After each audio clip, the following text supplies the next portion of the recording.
अस्सलाम वालेकुम। बुलेटिन में खुशामदीद। मैं हूँ शाहज़ेब अहमद और मैं हूँ इरम ज़ईम। ईद खत्म हो गई और कोरोना की चौथी लहर ने फिर से सर उठाना शुरू कर दिया है।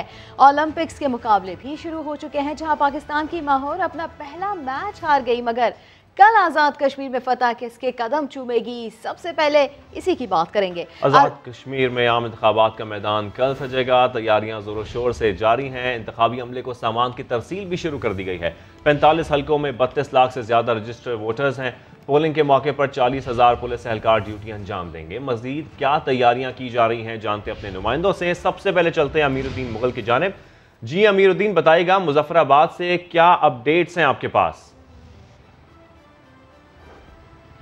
जी बिल्कुल। आज़ाद कश्मीर कानून साज असम्बली के इंतखाबात के सिलसिले में आज जो पोलिंग अमला है उसको सामान का इजरा सुबह से जारी है। आज़ाद कश्मीर में मजमूई तौर पर 27,131 मुलाजमीन जो है पोलिंग अमला तैनात किया गया है और इनको आज जो पोलिंग का सामान जारी किया जा रहा है वो पहले दूर दराज इलाकों के लिए जारी किया जा रहा है, उसके बाद जो है वो करीबी इलाकों में जारी किया जा रहा है और सामान लेने के बाद पोलिंग का अमला जो है वो अपनी अपनी जाई तैनाती की जानब सिक्योरिटी अमले के साथ रवाना हो रहा है। और मजमूई तौर पर आज़ाद कश्मीर में सिक्योरिटी के लिए 44,000 से ज़ायद जो है पाकिस्तान आर्मी और सिविल आर्मड फोर्सेस और आज़ाद कश्मीर पुलिस समेत दीगर जो सिक्योरिटी इदारे हैं उनके एहलकार तय।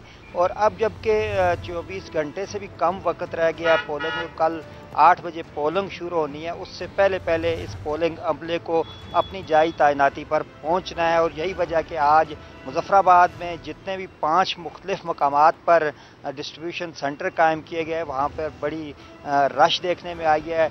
गाड़ियों की लाइनें लगी हैं और मुलाजमीन अपने अपने जो सामान के साथ वसूली के बाद जाई तैनाती की जानब रवान तवा हैं। जी ठीक है अमीरुद्दीन मुगल, आप मुजफ्फराबाद की सूरत हाल बता रहे थे। ज़हीर अली ज़िला बाग में मौजूद हैं। तो ज़हीर, यहाँ पर 4 नशस्तों के लिए वोट डाले जाएंगे, कैसी तैयारियां आप देख रहे हैं? सिक्योरिटी की यहाँ पर क्या सूरत हाल है?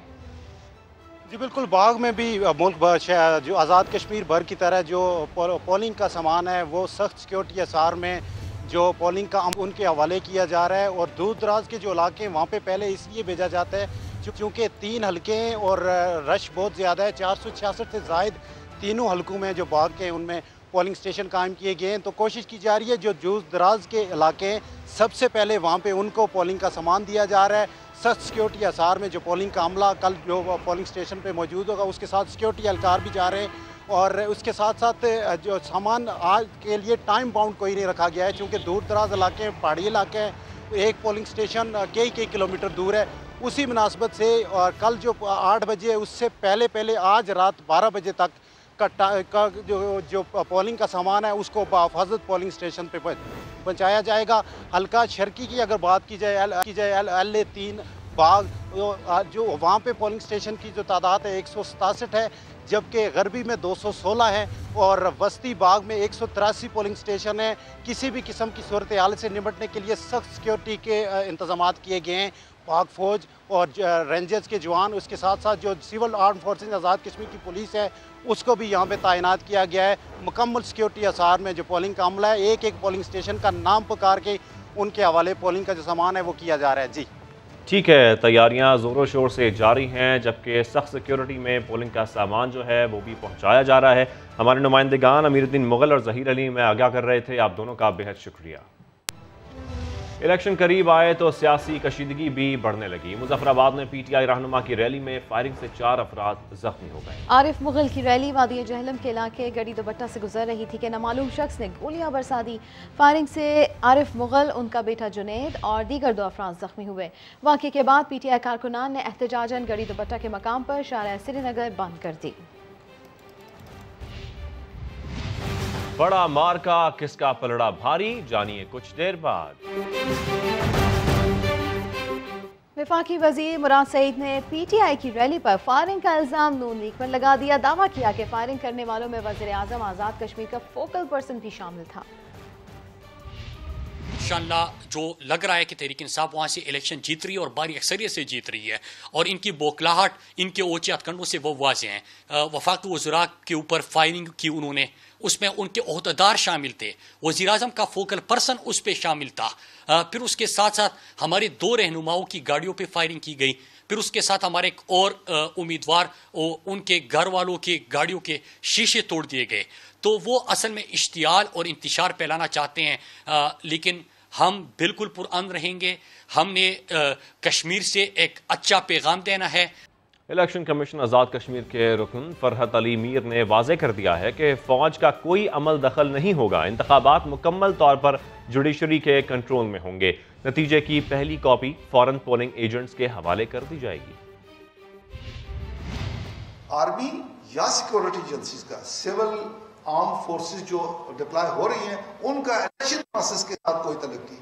इलेक्शन आज़ाद कश्मीर में जुडिशरी करवा रही है, जुडिशल ऑफिसर्स को खदमात हमने हाई कोर्ट से हासिल की हैं, और यहाँ पे इलेक्शन कमीशन ऑफ पाकिस्तान में जो भी प्रिजाइडिंग ऑफिसर काउंट करेगा, बैलेट काउंट करेगा वहाँ पर, वो उसी वक्त एक रिजल्ट की कॉपी जो रिजल्ट मेंटेन करेगा वो खुद भी दस्तखत करके उसकी जितने भी वहाँ पे पोलिंग एजेंट्स उम्मीदवार के मौजूद होंगे उनको वो हवाले करेगा रिजल्ट। सो वो with in a fraction of second जो है ना, वो कॉपी उन्हीं उम्मीदवार के जो पोलिंग एजेंट होंगे, इलेक्शन एजेंट होंगे, उनके पास वो पहुंच जाएंगी। सिक्योरिटी के सर्विलेंस में, ये निगरानी में, वो आरओ जो है, प्रिजाइडिंग ऑफिसर साहब जो हैं, वो आरओ के पास आके अपना थैला बैग जमा करवाएंगे। इमरान खान को यकीन है कि 25 जुलाई यानी कल आज़ाद कश्मीर में बड़ी तब्दीली आने वाली है। गुज़िश्ता रोज़ इंतखाबी मुहिम के आखिरी दिन पलंदरी में जलसे से खिताब करते हुए अपोजिशन को आईना दिखाया। बोले, आज़ाद कश्मीर में हुकूमत और एम्पायर नून लीग का है तो हम कैसे दानली कराएंगे। तभी से शुरू हो गए कहना कि जी इलेक्शन में धांधली होगी। ये वैसे कमाल धांधली होगी। अंपायर आपके, गवर्नमेंट आपकी, इलेक्शन कमीशन आपकी, अमला नीचे सारा आपका, केयर टेकर गवर्नमेंट भी नहीं। ये भी एक अजीब मोर्चा होगा कि सब कुछ उनका और धांधली हम करेंगे। कितनी दफा आसिफ जरदारी या नवाज शरीफ ने आरएसएस का नाम लिया। नरेंद्र मोदी पाकिस्तान को टेररिस्ट स्टेट कहता था, लेकिन मुल्क का वजीर आजम उसको शादियों पे बुलाता था। अब नरेंद्र मोदी से ये क्यों साथ मिलाना चाहता था नवाज शरीफ? दोस्ती इसलिए कर रहा था जो पैसे बाहर पड़े हैं वो बच जाएं। किसी भी पॉलिटिशियन का चोरी का पैसा मुल्क से बाहर पड़ा हो, मगरब के मुल्क है, उनको पता होता है और वो कंट्रोल करते हैं आपको। इलेक्शन का बॉयकॉट करने जा रहे थे 2008 में, हमारे साथ नवाज शरीफ भी था। 3 दफा उसने बैठ के हमारे साथ इलेक्शन का बॉयकॉट किया और उसके बाद बाहर से उसको हुक्म आया कि इलेक्शन लड़ो, और इसने हम सबको नहर के पुल पे खड़ा खुद जाके इलेक्शन लड़ लिया। पाकिस्तान में ड्रोन अटैक्स होते थे, आसिफ जरदारी और नवाज शरीफ दोनों मजम्मत करते थे, अंदर से दोनों ने इजाजत दी हुई थी। मेरे होते हुए क्यों नहीं कोई ड्रोन अटैक होता? कि कश्मीर की बात ना करेंगे, ना करी है। अभी फलस्तीनियों पे जुल्म हुआ, क्या कभी जरदारी और नवाज शरीफ के मुंह से तनकीद सुनी है इजराइल की? आज़ाद कश्मीर के इंतखाबी नताइज को मुतनाज़ा बनाया जाएगा ताकि मकबूजा और आज़ाद कश्मीर के इंतखाबात को एक साथ दिखाया जाए। मुआविन खुसूसी शहबाज गिल ने नवाज शरीफ और अफगानिस्तान के नेशनल सिक्योरिटी एडवाइजर की लंदन में मुलाकात का एजेंडा बता दिया। ट्वीट में लिखा कि बावसूख ज़राए से मालूम हुआ है कि हमदुल्ला मुहिब नवाज शरीफ के लिए मोदी का खास पैगाम लाए। मोदी और इसराइल से मिलकर इमरान खान के फ़ोन हैक करने की कोशिश की गई, भारत में बैठकर पाकिस्तान के खिलाफ हर्जा सराई की गई। क्या इन सब से नवाज शरीफ का एजेंडा वाज़े नहीं हो जाता? इसी पर रिएक्शन ले लेते हैं। हमें ज्वाइन किया है मुशीर पार्लिमानी उमूर बाबर अवान साहब ने। बहुत शुक्रिया समा को वक्त देने का। सर, क्या कहेंगे आप इस बारे में, इस मुलाकात के बारे में? थैंक यू जी। पहली बात यह है कि इस मुलाकात को रीट्वीट किया है, जो एनएसए का ऑफिशियल है उसको रीट्वीट किया है मरियम नवाज ने, जिसका मतलब ये है कि ये मुलाकात कोई अचानक मुलाकात नहीं थी, बल्कि एक पॉलिसी मैटर है नवाज शरीफ, उनकी बेटी और उनकी पार्टी के दरमियान। इससे पहले आप याद रखिए कि ये जो नेशनल सिक्योरिटी एडवाइजर है, इसने पाकिस्तान के खिलाफ वो लफ्ज इस्तेमाल किए हैं जिनको टेलीविजन पे माएँ बहने बच्चे देखते हैं, दोहराया नहीं जा सकता पाकिस्तान को उसने क्या कहा है। और उसके साथ ही उससे भी पहले अगर आप देखें तो जिस तरह से लंदन में उन्होंने इस्तकबाल किया पाकिस्तान को, गाली गलीज तरीन, नाकाबिले बयान, नाकाबिले इशात गाली देने वाले को, उससे पहले उसने गुजरात के कातिल को और जो कश्मीरियों का अजली दुश्मन है NSA का, इंडिया का, उसको और साथ मोदी को अपने घर के अंदर बुलाया था नवाज शरीफ ने। इसलिए उसकी एक हिस्ट्री है नवाज शरीफ की और उनकी पार्टी की कि वो ऐसा शख्स जो पाकिस्तान को गाली दे सके, पाकिस्तान के इदारों पे हमला आवर हो सके और पाकिस्तान की सिक्योरिटी के हवाले से उसके ख्यालात वो जो उनके हैं, उनके साथ उनकी दोस्ती होती है। अब इस नेक्सस को समझने की जरूरत है।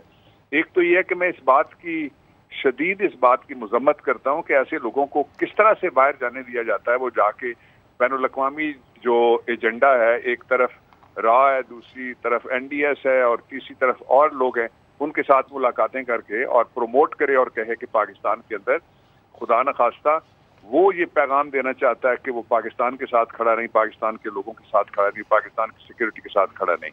तो इसलिए ये इंतहाई काबिल मजम्मत भी है और काबिल गिरफ्त भी है कि पाकिस्तान की रियासत ने ये जिस शख्स की आपने बात की है NSA, उसके साथ हमने ऑफिशियल राब्ते भी सारे तोड़े हुए हैं, इसलिए कि जो सीधी सीधी गाली देगा पाकिस्तान को, वो किसी तौर पे काबिल बर्दाश्त नहीं है। और पाकिस्तान के मुफादात पे जो हमला आवर हुआ, उसी हफ्ते नवाज शरीफ के साथ वो यहाँ से लंदन जाता है और लंदन जाके मुलाकात करता है। इसका कोई मतलब सिवाय इसके कि उनका नेक्सस है रा का, नवाज शरीफ, NDS और इनकी पॉलिसी और इनकी अगर आप जुबान देखें तो वो भी एक ही है। और बाबर रवान साहब, इसके साथ साथ शहबाज गिल साहब ने यह भी ट्वीट किया है कि क्या इससे नवाज शरीफ का एजेंडा वाजे नहीं हो जाता? जो मैंने अपने ट्वीट में मरियम साहिबा की रीट्वीट भी लगाई है। एजेंडा तो मैंने पहले कहा कि ये एक नुकाती एजेंडा है, एंटी पाकिस्तान एजेंडा। और एंटी पाकिस्तान जो हमारी सिविलियन गवर्नमेंट है उसको गाली नहीं दी गई थी, ये हमारे किसी एक इदारे को गाली नहीं दी गई थी उस NSA की तरफ से। ये गाली पूरे पाकिस्तान को, जिसमें मैं, आप और हम सब शामिल हैं, उसको गाली दी गई थी। तो एक अगर गाली देने वाले को कोई साथ बिठाएगा तो या वो उसका प्रोमोटर है और या वो उसका सहूलतकार है। नवाज शरीफ या उसके प्रोमोटर हैं उस गाली के और या उस गाली के वो सहूलतकार हैं। ये तो बड़ा वाज़ेह है, 100% वाज़ेह है, खुला है। ठीक है, बहुत शुक्रिया बाबर रवान साहब, आपका पॉइंट हम तक आ गया। वज़ीर इत्तलात फवाद चौधरी ने भी ट्वीट कर दिया, कहते हैं नवाज शरीफ को है पाकिस्तान से बाहर भेजना खतरनाक था, ऐसे लोग बैनुल अक़वामी साजिशों में मददगार बन जाते हैं। नवाज शरीफ की अमरुल्लाह सालेह से मुलाकात ऐसी ही कार्रवाई की मिसाल है। बोले मोदी हों या अमरुल्लाह सालेह, हर पाकिस्तान दुश्मन नवाज शरीफ का करीबी दोस्त है। आपको बताएं कि वज़ीर इत्तलात फवाद चौधरी ने भी ट्वीट किया है, कहते हैं कि नवाज शरीफ को पाकिस्तान से बाहर भेजना खतरनाक था, ऐसे लोग बैनुल अक़वामी साजिशों में मददगार बन जाते हैं। नवाज शरीफ की अमरुल्लाह सालेह से मुलाकात ऐसी ही कार्रवाई की मिसाल है। इमरान खान आज़ाद कश्मीर में मकबूल तरीन लीडर हैं। PTI की कामयाबी के इम्कानात 44% हैं। गैलप ने सर्वे रिपोर्ट जारी कर दी। मकबूलियत में बिलावल भुट्टो का दूसरा और शहबाज शरीफ का तीसरा नंबर है। नवाज शरीफ चौथे और मरियम नवाज 5वें नंबर पर है। उस्मान खान रिपोर्ट करेंगे। आजाद कश्मीर में इंतखाबी दंगल से पहले राययामा का सुनामी तब्दीली पार्टी का हामी। गैलप ने सर्वे रिपोर्ट जारी कर दी। 67% मकबूलियत के साथ इमरान खान सबसे आगे। इस दौड़ में खान का कोई मुकाबिल नहीं दूर तलक। 49% मकबूलियत के साथ बिलावल भुट्टो जरदारी दूसरे नंबर पर, जबकि 48% के साथ शहबाज शरीफ की है थर्ड पोजीशन। 46% मकबूलियत के साथ मियां नवाज शरीफ छोटे भाई से भी 2 कदम पीछे रह गए, जबकि 45% के साथ मरियम नवाज वालिद और चचा से भी पीछे रह गयी। जम्मू कश्मीर पीपल्स पार्टी, जमात इस्लामी और आजाद उम्मीदवारों की मकबूलियत 1% से ज्यादा नहीं। सर्वे रिपोर्ट के मुताबिक अवाम से पूछा गया उनके ख्याल में 25 जुलाई के इंतखाबात कौन सी पार्टी जीतेगी। 44% ने जवाब दिया PTI। 28% लोगों ने इस सवाल का जवाब ही नहीं दिया, जबकि 12% के ख्याल में जीत नून लीग की होगी। 9% की राय में मैदान पीपल्स पार्टी मारेगी, जबकि कश्मीरियों की हकीकी नुमाइंदा होने के दावेदार मुस्लिम कॉन्फ्रेंस की जीत का यकीन सिर्फ 3% लोगों को ही है। उस्मान खान, समा, इस्लामाबाद। आज़ाद जम्मू कश्मीर असम्बली की 2 नशिस्तों पर इंतखाब के लिए लाहौर में 25 पोलिंग स्टेशन कायम किए गए हैं। तमाम इंतजामात को हतमी शक्ल दी जा रही है। मजीद जानते हैं district election commission office Lahore में मौजूद समा के नुमाइंदे अरशद अली से। जी अरशद, आगा कीजिए। जी बिल्कुल, जो है वो आज़ाद जम्मू कश्मीर में कल जनरल इंतखाबात होने जा रहे हैं। वहीं पर जो है वो लाहौर की 2 मुख्तलिफ नशिस्तों के ऊपर जो है वो उम्मीदवार मुख्तलिफ मुस्लिम लीग नून और तहरीक इंसाफ के 4 जो है वो उम्मीदवार मैदान में हैं। ताहम जो है वो इंतखाबात के लिए लाहौर में 25 पोलिंग स्टेशन जो है वो कायम किए गए हैं। 25 पोलिंग स्टेशन की जो सामान की तरसील है वो शुरू हो चुकी है और इस वक्त डिस्ट्रिक्ट रिटर्निंग अफसर फ़कीर इकबाल साहब मेरे साथ मौजूद हैं। उनसे बात करते हैं। हमारे पास जो वोटर हैं वैली के वो 5000 हैं और जो जम्मू के हैं 5300 हैं। तो ये अलग अलग पोलिंग स्टेशन होंगे, अलग अलग ही इनके प्रिजाइडिंग ऑफिसर होंगे, वैली के भी और जम्मू के भी। वैली का रिजल्ट जो है वो यहाँ पे अनाउंस किया जाएगा मेरे ऑफिस में, और जो जम्मू का है वो कराची में रिटर्निंग ऑफिसर अनाउंस करेंगे। मैं उसको सिर्फ कंसोलिडेट करके उसको भेज दूँगा। जी बिल्कुल, जो है उनका ये कहना है कि तमाम इंतजामात आज़ाद जम्मू कश्मीर की जो लाहौर में 2 नशिस्तें हैं उसके लिए मुकम्मल कर लिए गए हैं और तो वो 9 बजे से लेकर जो है वो शाम 5 बजे तक जो पोलिंग का अमल है वो जारी रहेगा। इस हवाले से पंजाब पुलिस की जो है वो खिदमात भी ली गई हैं। अरशद अली अपडेट कर रहे थे। मोदी सरकार ने इसराइली सॉफ्टवेयर पेगासस के जरिए बुजुर्ग कश्मीरी रहनुमा सैयद अली गिलानी, मीर वाज़ उमर फारूक, महबूबा मुफ्ती और कई कश्मीरी सहाफ़ियों के फ़ोन हैक किए। मकबूजा कश्मीर में मोदी के खुफिया हथकंडे सामने आ गए। आगे बढ़ते हैं। कोरोना की चौथी लहर पंजे गाड़ने लगी। मुल्क भर में मजीद 32 अफराद की जान चली गई। 1841 नए केसेस सामने आ गए। मस्बत केसेस की शरह 4.89% रिकॉर्ड की गई। सरबरा NCOC असद उमर ने खबरदार किया है कि खतरा अभी टला नहीं। अवाम SOPs पर अमल करें और वैक्सीनेशन लाजमी कराएं। कोरोना की चौथी लहर के वार बरकरार। 24 घंटे में मजीद 32 अफराद जान से गए। 1841 नए केसेस भी रिपोर्ट। मुस्बत केसेस की शरह 4.89% रिकॉर्ड की गई। मजमुई अमवात 22,971 जबकि फ़ाल केसेस 54,122 हो गए। सरबरा NCOC असद उमर ने कोरोना के तनाजुर में पाकिस्तान का खित्ते के दीगर ममालिक से मुआजना कर दिया। ट्विटर पैगाम में लिखा कि ईरान में हर 10 लाख में से 1037 और नेपाल में 326 अमवात हुई। श्रीलंका में 186 जबकि अफगानिस्तान में 160 अमवात रिकॉर्ड की गयी। बांग्लादेश में भी हर 10 लाख में से 113 अफराद की मौत हुई, जबकि पाकिस्तान में यह नंबर खित्ते के दीगर तमाम ममालिक से कम यानी 102 रहा। असद उमर ने लिखा कि बरवक्त फैसलों, सख्त मेहनत, अवामी ताउन और अल्लाह के फजलो करम से पाकिस्तान में शरह अमवात कम रही, लेकिन खतरा अभी टला नहीं। अवाम SOPs पर अमल करें और वैक्सीनेशन लाजमी कराएं। जो कोरोना से बचाव की वैक्सीन नहीं लगवाएगा उसकी सिम मरहलावार बंद कर दी जाएगी। सिंध हुकूमत ने NCOC से सिफारिश कर दी। सूबाई हुकूमत ने पीर से शॉपिंग मॉल्स और मार्केट्स शाम 6 बजे और हफ्ते में 2 दिन बंद करने का फैसला भी कर लिया। ताजिरों ने फैसला मुस्तरद कर दिया।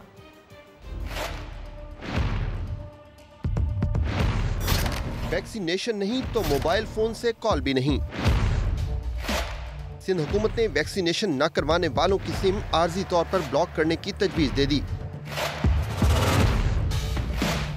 NCOC को लिखे गए खत में कहा गया है कि पहले मरहले में सिंध बंद करने की वार्निंग दी जाए, दूसरे मरहले में सोशल मीडिया अकाउंट्स बंद किए जाएं और तीसरे मरहले में कॉल की सहूलत, जबकि आखिरी मरहले में सिम मुकम्मल तौर पर बंद कर दी जाए। कोरोना केसेस मस्बत आने की शरह बढ़ने पर सिंध ने सख्त फैसले कर लिए। पीर से सिंध में शॉपिंग मॉल्स और मार्केटें शाम 6 बजे बंद होंगी। जुमा और इतवार को दुकानें, मार्केटें मुकम्मल बंद होंगी। सिर्फ मिल्क शॉप्स, करियाना, बेकरी और मेडिकल स्टोर्स खुलेंगे।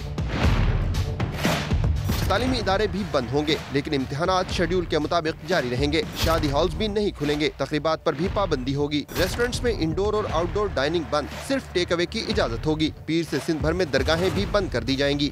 सरकारी और निजी शोबे में सिर्फ 50% स्टाफ काम करेगा। चेयरमैन ऑल कराची ताजिर इत्तेहाद अतीक मीर और इलेक्ट्रॉनिक डीलर्स एसोसिएशन ने दोबारा से बंदिशों का फैसला मुस्तरद कर दिया। कराची को दानिस्ता तौर पर इन तबाहकुन फैसलों से बर्बाद किया जा रहा है। कराची की मैशियत को दोबारा से एक दीवार से लगाया जा रहा है। हुकूमत सिंध ने दोबारा जो है बगैर मशावरत के जो है कारोबार जो है औकात कम करके कारोबारी अफराद पर शबकून मारा है और जो है ये जो भी उन्होंने पाबंदियां लगाई उससे हम जो है मुस्तरद करते हैं।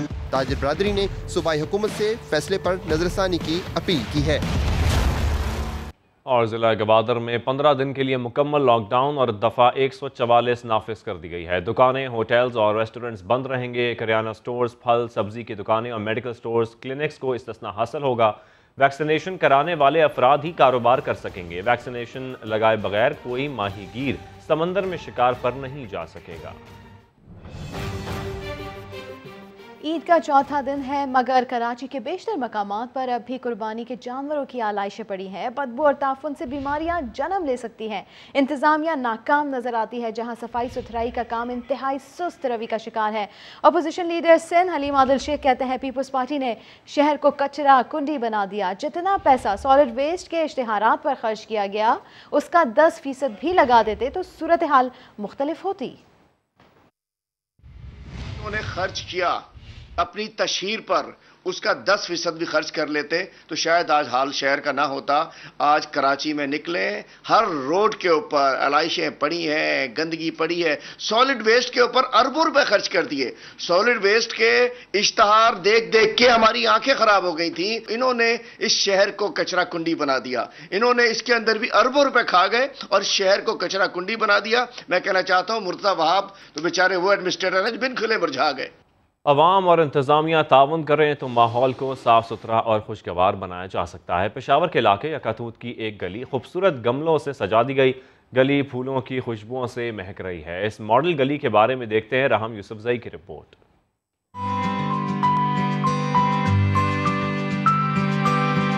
रंग बिरंगे गमले और गमलों में लगे खूबसूरत फूल, दीवारें और सीढ़ियां रंग व रोगन से मुज़य्यन। यह है पेशावर की एक गली जिसे इंतजामिया ने अवाम के ताउन से रंगों और फूलों से आरास्ता करके मॉडल गली में तब्दील कर दिया।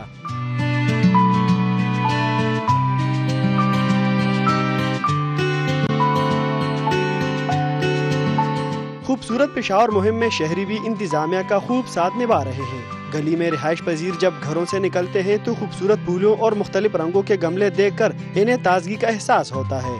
पहले घर से निकलते तो सफाई इतनी नहीं होती थी। अब जब गली में बाहर जाते अंदर आते तो काफ़ी अच्छा महसूस होता है, सफाई होती है, हमें भी अच्छा लगता है। हमें चाहिए कि हम इन पौधों का खुद भी ख्याल रखें और जो गलियाँ हैं हमारी 3-4 इधर और हम चाहते हैं उनमें भी ऐसा ही काम हो।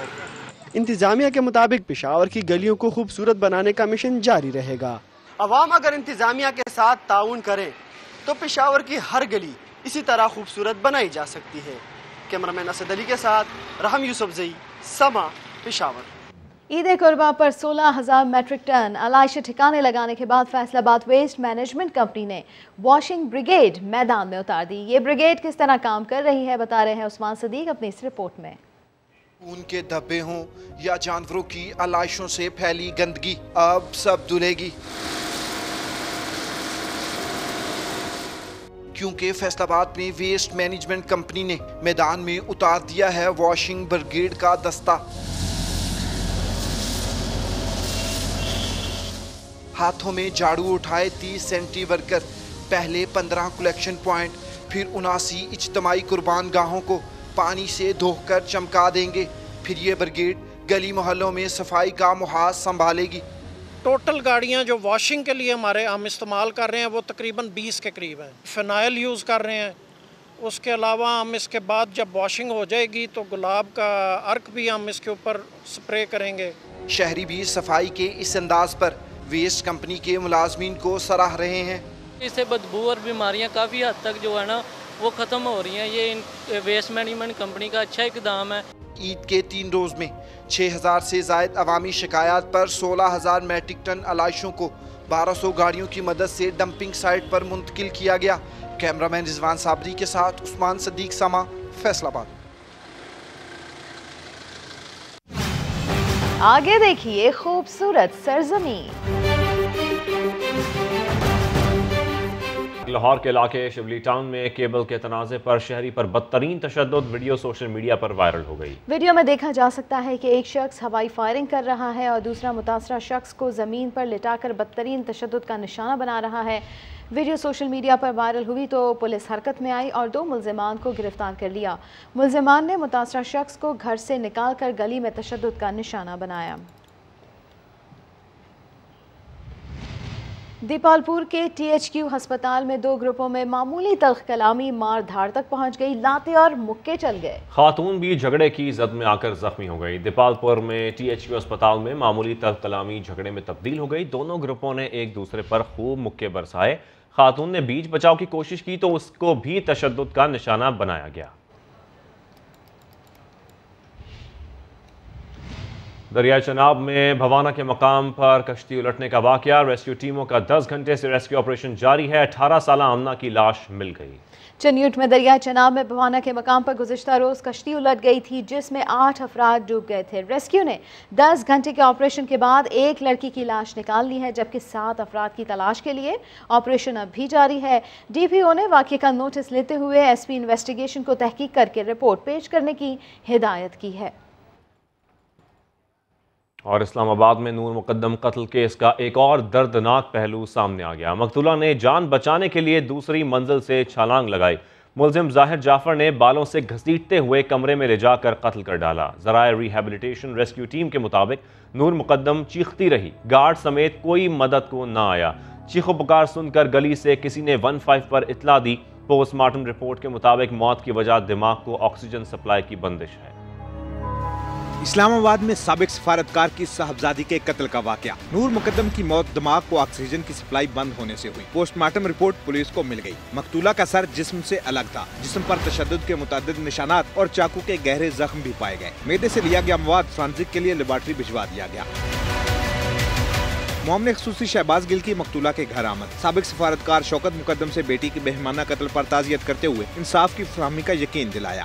प्राइम मिनिस्टर साहब पर्सनली इसको देख रहे हैं। उन्होंने खुद IG साहब से इस केस के ऊपर ब्रीफिंग ली और उनकी एक ही इंस्ट्रक्शन है पुलिस को, इसमें किसी किस्म की किसी के साथ रायत नहीं होनी चाहिए। मकतूला के वालिद की भी इंसाफ की दुहाइयां। कहा मुलजम पागल नहीं, एक ब्रांड का डायरेक्टर है। इंसाफ न मिलने की सूरत में अपना आइंदा लाहे अमल भी बता दिया। मैं एम्बेसडर रहा हूँ, प्राइम मिनिस्टर इंसाफ चाहता हूँ और अगर नहीं मिला तो मैं छोड़ूंगा नहीं, मैं बाप हूँ उसका। IG इस्लामाबाद की भी मुकदमे की तफ्तीशी टीम से मुलाकात। अब तक की तफ्तीश का जायजा। मुलजम का नाम ECL में डलवाने के अलावा इंग्लैंड और अमेरिका से इसका क्रिमिनल रिकॉर्ड मंगवाने की भी हदायत कर दी। दूसरी जानब साबिक सफीरों की तंजीम AFA की तरफ से भी नूर मुकद्दम के कत्ल की शदीद मजम्मत। चीफ जस्टिस से मामले का नोटिस लेने और मुलजम को मिसाली सजा देने का मुतालबा कर दिया। आगे बढ़ते हुए आपको बताएं कि पाक बहरिया का जहाज़ PNS जुल्फ़िकार मुख्तलिफ मुल्कों का दौरा खैर से गाली करते हुए रूस पहुँच गया। सेंट पीटर्सबर्ग आमद पर शानदार इस्तकबाल किया गया। इस्तकबाली तकरीब के मौके पर शुरका को खित्ते में समुद्री तहफ़्फ़ुज़ के लिए पाक बहरिया के किरदार पर ब्रीफिंग दी गई। PNS जुल्फ़िकार रूस के नेवी डे परेड में भी खुसूसी तौर पर शिरकत करेगा। पाकिस्तान की मगरबी सरहद पर बाढ़ ने इलाके को महफूज बना दिया। बाढ़ की तनसीब का 90% काम मुकम्मल हो गया है। मंसूबे की अहमियत से मुतालिक बता रहे हैं उस्मान खान अपनी इस रिपोर्ट में। इलाकों को महफूज खित्ते में क़याम अमन को यकीनी बनाने का मिशन। सरहदी इलाकों को महफूज बनाने के लिए पाकिस्तान ने अपनी जिम्मेदारी निभा दी। मगरबी सरहद पर बाढ़ लगाने का 90% काम मुकम्मल कर लिया गया। इलाके में 554 हिफाजती किले भी तामीर कर लिए गए। बॉर्डर फेंसिंग को जदीद टेक्नोलॉजी से मुज़य्यन किया गया है। बाढ़ के 15 मीटर तक के इलाके में किसी भी जानदार की मौजूदगी पर अलार्म सिस्टम अलर्ट हो जाता है। फेंसिंग के साथ साथ CCTV कैमरों और ड्रोन से निगरानी का इंतजाम भी मौजूद है। सिक्योरिटी फोर्सेस की जानिब से पाक सरजमीन को अमन का गहवारा बनाने के लिए बड़े पैमाने पर 389 और छोटे पैमाने पर 839 छोटे ऑपरेशन किए गए, जिसके जरिए 46,968 मुरब्बा किलोमीटर इलाका दहशतगर्दों से वागुजार करा लिया गया। शिद्दत पसंदों से 430 टन धमाका खेज मवाद भी बरामद किया गया। खित्ते की बदलती सूरत हाल हो या दहशतगर्दी के खिलाफ पाकिस्तान के इकदाम, सिक्योरिटी फोर्सेस के इकदाम ने अमन को यकीनी बना दिया। ताहम बॉर्डर पर होने वाली ये फेंसिंग पाकिस्तान के दिफा और अमन की जमानत है। कैमरामैन नवाज काजी के साथ Usman Khan, big bang post, Torkham. Gilgit Baltistan की हसीन वादियों को देखने के लिए सयाहों की आमद जारी है। मुल्तान से एक जोड़ा मोटरसाइकिल पर 2 छोटे बच्चों के हमरा गांचे पहुंच गया। जुल्फ़िकार अली सिद्दीकी रिपोर्ट करेंगे।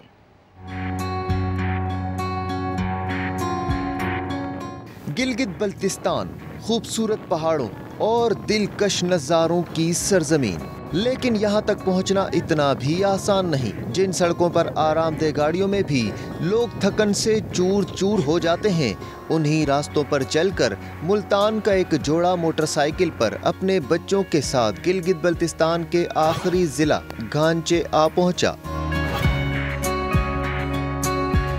मुझे यहाँ यहाँ का माहौल बहुत अच्छा लगा, मौसम बहुत अच्छा है यहाँ के लोग बहुत अच्छे हैं, बहुत मज़ा आया। जहाज़ेब का कहना है वो दुनिया को दिखाना चाहता है कि पाकिस्तान कितना खूबसूरत और पुरअमन है, यहाँ के लोग कितने खुशमिजाज और मेहमान नवाज हैं। आप जहाँ भी जाना चाहें बगैर किसी खौफ व खतर जा सकते हैं। जहाज़ेब ने अपने छोटे बेटे की पहली सालगिरह खपलू फोर्ट में ही मनाई। मुल्तान से पहले हम लोग इधर नारान में हैं, नारान से फिर चाइना बॉर्डर गए हैं, खुजराब पास से होकर स्कर्दू, और आज कल इधर हम लोग खपलू पहुँचे हैं। मुल्तान से आए इस जोड़े का कहना है कि मोटरसाइकिल पर पहाड़ों का ये सफर मुश्किल जरूर है, लेकिन इसका अपना ही एक मजा है। एडवेंचर टूरिज्म का शौक रखने वाले सयाह एक मर्तबा मोटरसाइकिल पर सफर जरूर करें। जुल्फिकार अली सिद्दीकी, समा, घांचे। एक ब्रेक के बाद हाजिर होंगे हेडलाइंस के साथ। देखते रहिए समा।